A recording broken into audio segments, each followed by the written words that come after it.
Joe Flacco may have just won the Browns starting quarterback job without barely lifting a finger. We'll talk about it coming up next on the Locked On Browns podcast.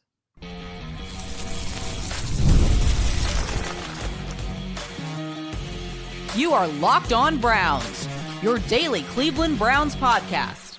Part of the Locked On Podcast Network, your team every day. What's up, Dog Pound? I'm Spencer German, your host of the Locked On Browns podcast. I'm proudly covering your Cleveland Browns each and every single day in the land and on the road. Kenny Pickett's hamstring injury has suddenly thrown a major wrench into the Browns quarterback competition. The second most important battle at camp is happening at wide receiver, and today's the day, Monday, that the evaluation really begins for this team. I do want to thank you for being on every day with the Locked On Browns podcast, making us your first listen every single day. Remember, you can find Cleveland Browns content with Locked On Browns every week, Monday through Friday, guaranteed, with bonus content on some weekends as well, and it's totally free to you. Just hit that subscribe button wherever it is that you get your podcasts. And, of course, the Locked On Browns YouTube channel.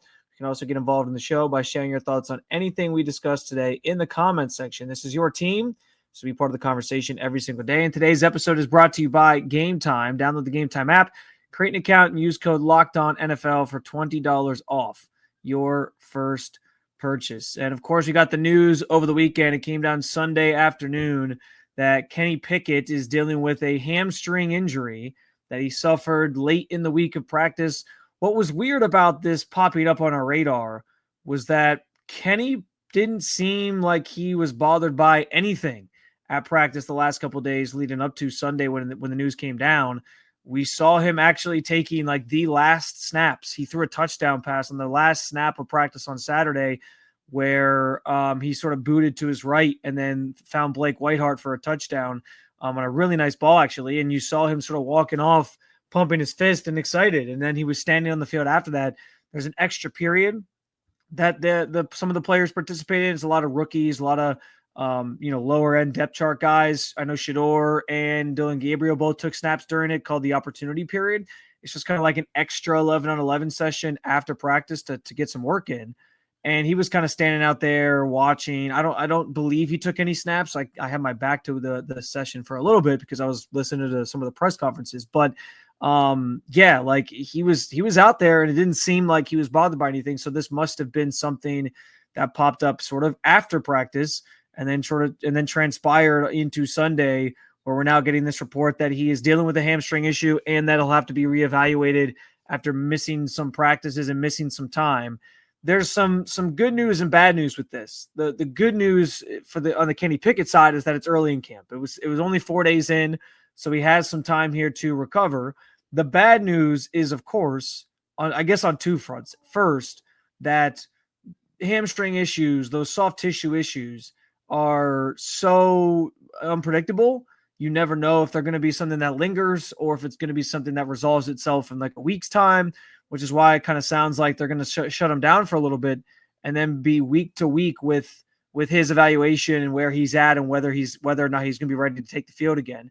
A week from now, the Browns will be having a practice next Monday that leads into them traveling to Carolina for a joint practice with the Carolina Panthers. So, there's limited time here for him to really sort of stand out now. And that sort of changes the math a little bit on this quarterback competition. And so we'll see when he's able to get back. I don't want to speculate at all. I'm sure we'll talk to Kevin Stefanski on Monday and he'll give us a very vague answer about his status and kind of where he's at. But yeah, you just never know. I mean, we've seen hamstring issues get resolved pretty quickly. We've seen hamstring issues last for weeks on end. And so it's unclear at this time how this will play out for Kenny Pickett. But like I said, the good news for him and anybody who maybe thinks Kenny Pickett should be the starting quarterback on this team is that he has the best amount of time possible with just 4 days into camp to try to recover and to try to get back out there. And so it's just a matter of whether or not he can get back sooner rather than later. And the Browns will maybe provide a little more clarity on that. We'll see. But as far as the rest of this room goes, like this obviously opens up a lot more reps for the other three guys, Flacco, Gabriel, Shedeur. And Flacco now he already had the inside track, I would say, to win the starting job. And it's because of other things I've talked about before. Knows the offense, was here in 2023, They know what to expect from him. He's a 17-year veteran. There's not a huge learning curve with him. You're not worried about him going out there and being the captain of this offense and the conductor of this offense because you feel good about how he operates. And so I think what we were seeing was him getting less reps because of that, because they understand where he's at, especially these first few days of camp. But now it's like he has an even larger lead in this competition. He's going to have a chance to really cement himself, if you will, as the starting quarterback if Pickett's going to miss time. And if Pickett's going to miss significant time, he's going to be playing Pickett, that is. He's going to be playing catch-up from here on out in camp as he tries to come back from this hamstring issue, and that could sort of derail his hopes of winning the job. It's kind of fun. It's not funny that he got hurt, but it's weird. Like sometimes these things, how they work themselves out, right? Like you don't always expect there to be injuries. You certainly don't root for injuries, but sometimes just by addition by subtraction, these types of things happen. And then it makes things a little clearer for everybody on who's going to win the job. And it's not the way you want to see the competition go down. You want to see a truly hard fought competition where, you have the two veteran guys who are probably more likely to win the job than the two rookies, and see what they can kind of, all do together and find find your starting quarterback by the time the season rolls around. But unfortunately, with just where things are at right now, Pickett being now out for some period of time and Flacco being able to sort of embrace that starting role, I don't like it. It certainly feels like he's in line now even more than he was to be that starting quarterback for the Browns. And if he misses significant time, that's even more the case. Like if he misses the next couple weeks, if he misses joint practices with Carolina, if he misses even beyond that, joint practices with the Eagles, those are key evaluation periods the Browns are going to use to decide who their starting quarterback is. And if he's not part of that, then yeah, I think Flacco obviously has the clear inside track to be the starter for this Browns team come week one. I also am curious now, as I've talked about numerous times, with more opportunities for the other three, will Shedeur Sanders finally get a chance to play with the first team? I'm envisioning already a lot more first team reps for Dillon Gabriel because he's taken first team reps already to a degree. But now I'm kind of wondering, okay, will they put more on Shedeur's plate and give him a chance to kind of see what he can do? I've been waiting for those first team reps for Shedeur to happen. I thought with how he played in the spring, I thought he kind of earned them, but it's become pretty evident that they've put more on Gabriel's plate than Shedeur's. They believe, I'm not saying they're right, but they believe that he is further ahead than Shedeur Sanders in terms of his development and his readiness to take on certain things. And so we'll see if that changes this week as the pads come on. And, Shedeur can do himself some major, major favors if he get with these extra reps that he's going to get with the twos, maybe with the ones finally. If he starts to, if he shows some nice things and he really cements and he puts on a show, absolutely, that could help him in this race and maybe trying to get higher in the depth chart and surprise these guys as they come to a final decision in the coming weeks, or they try to determine their final decision in the coming weeks. But yeah, the Pickett injury has thrown a wrench very much so into this quarterback competition. We'll see how long it takes Kenny Pickett out for, if you will, and we'll just have to kind of follow along with the news and information. I'll be sure to get that to you as much as I can.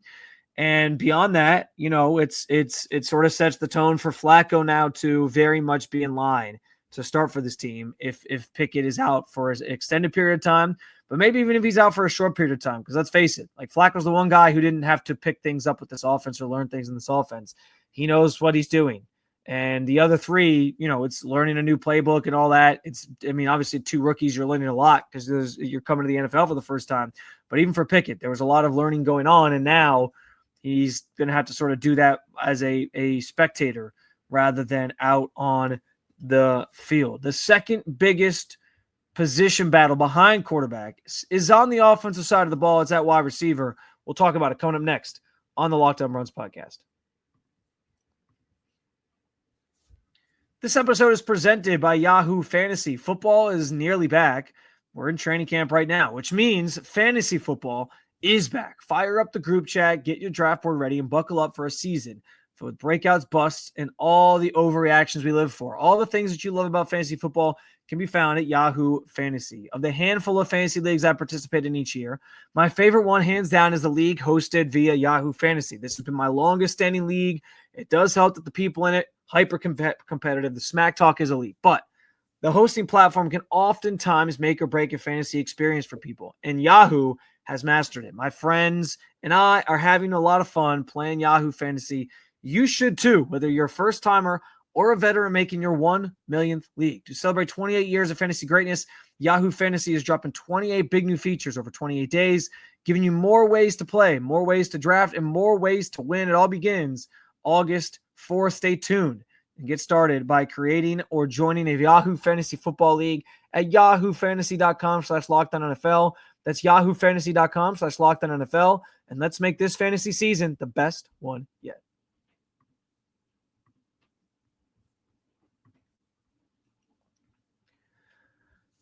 All right, so I teased it before the break here that the second most important position battle on this team right now is, in my estimation, at the wide receiver position. There's a number of other areas you can look at in terms of guys trying to win jobs or earn jobs or compete with each other. You know, I've talked at length before about the defensive end spot opposite of Miles and how Isaiah McGuire and Alex Wright are sort of duking it out there.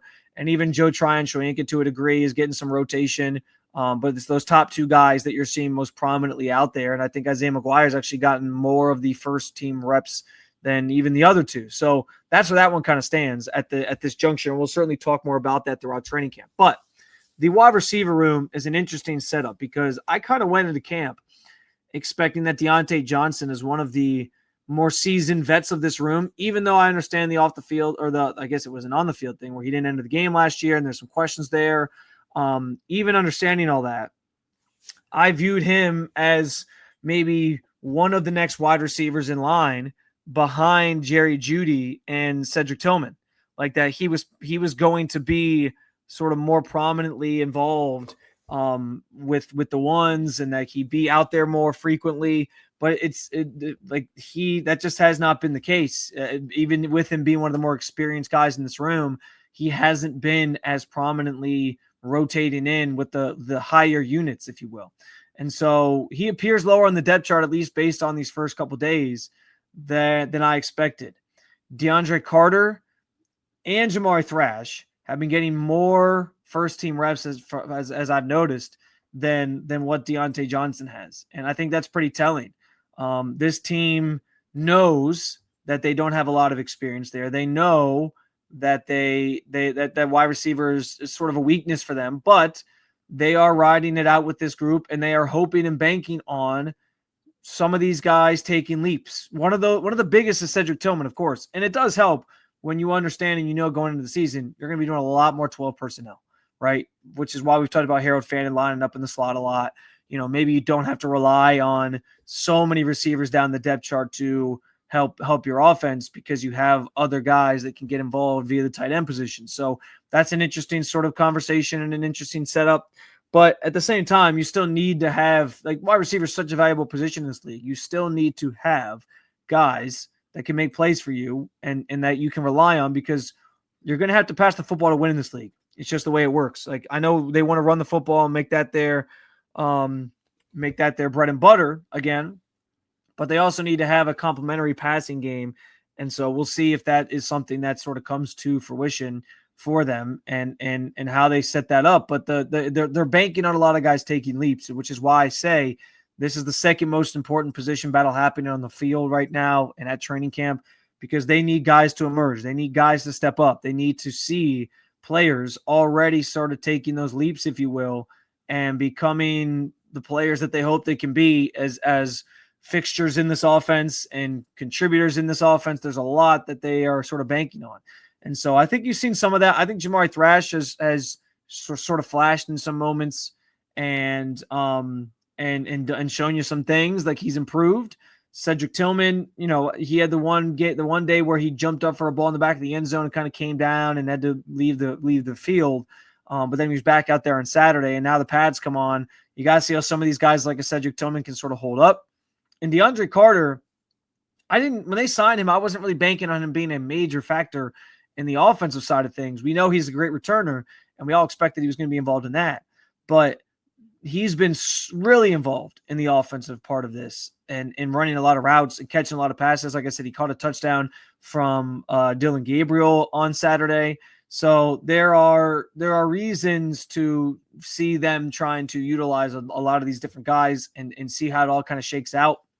But again, you're sort of hoping and wishing for a lot of development from a lot of these guys that aren't necessarily the most dependable receivers, that at least at this stage of their careers. And so, listen, in general, the passing game and the offense is missing a sense of explosiveness.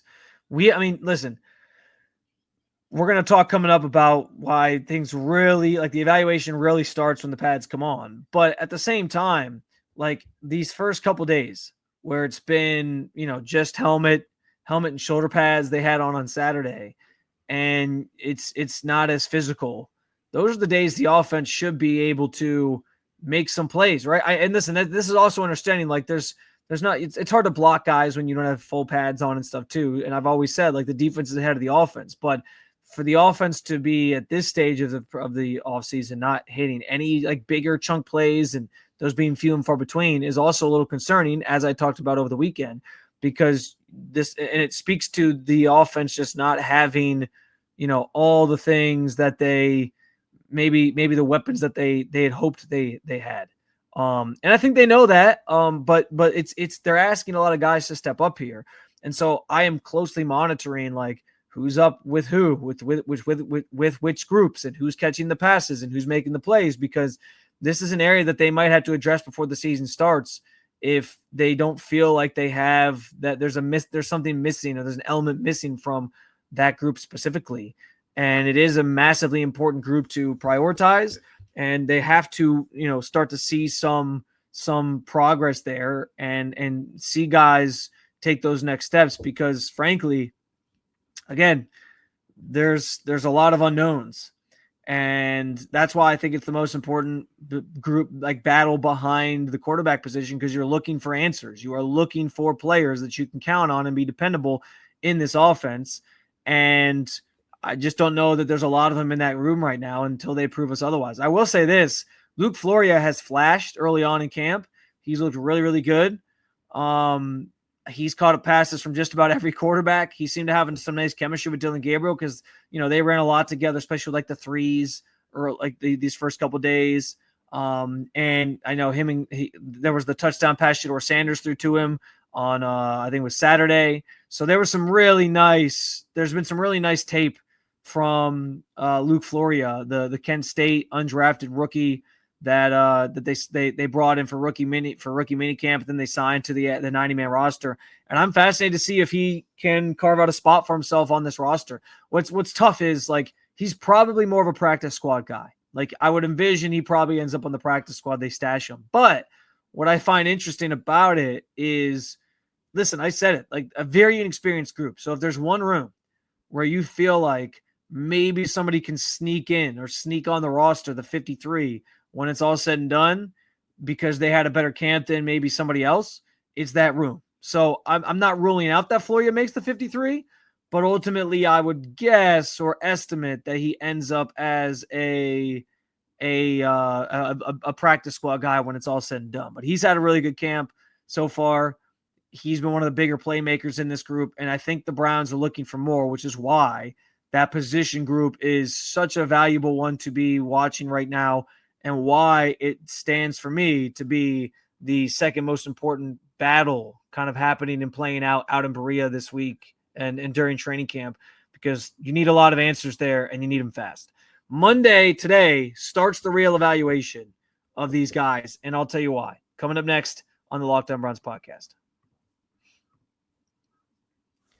We've all been there, logging on early and waiting for concert tickets to go on sale, only to lose your spot in the Keen, where you've been for a show you've been dying to see. Live music should be about making memories, not dealing with the stress of ticket shopping, and that's where Game Time comes in. Game Time makes getting concert tickets faster and easier than ever. Prices actually drop closer to showtime, and you can save up to 60% with their last-minute killer deals Last year, I used Game Time for the very first time. I bought tickets for my wife and I to go see Ohio State, Michigan.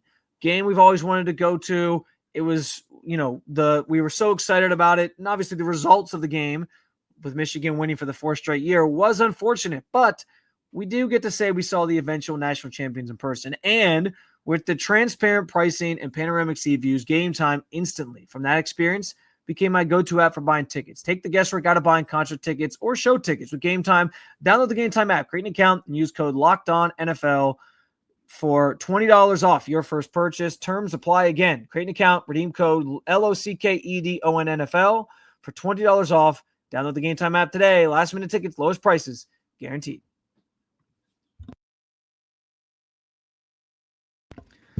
All right, so yes, these first 4 days have shown us some things in terms of where this team is at, guys they're banking on, what they're trying to do offensively to a degree.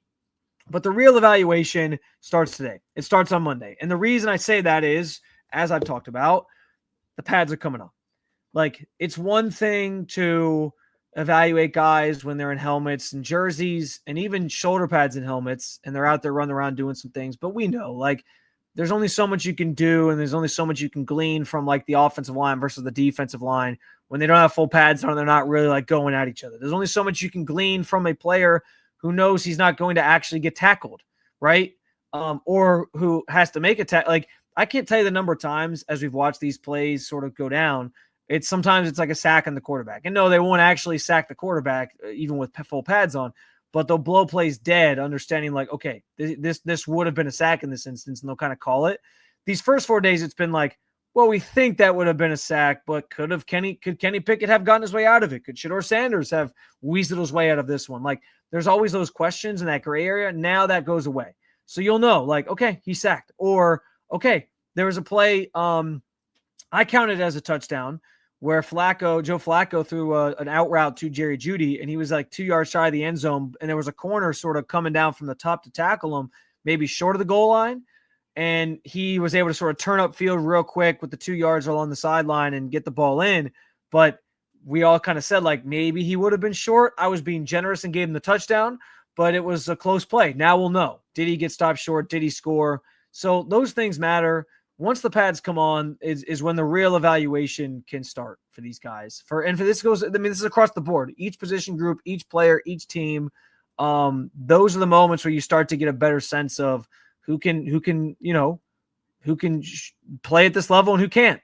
And younger guys, like, okay, it's great that somebody like Jamari Thrash, as I just talked about, has shown some progress in his game. Okay, now that the pads are on, and there's that fear of getting hit, or there's somebody coming over the middle to actually tackle you, you're still going to hang on to the football. Like, that's one thing he's really worked on, is catching the ball better.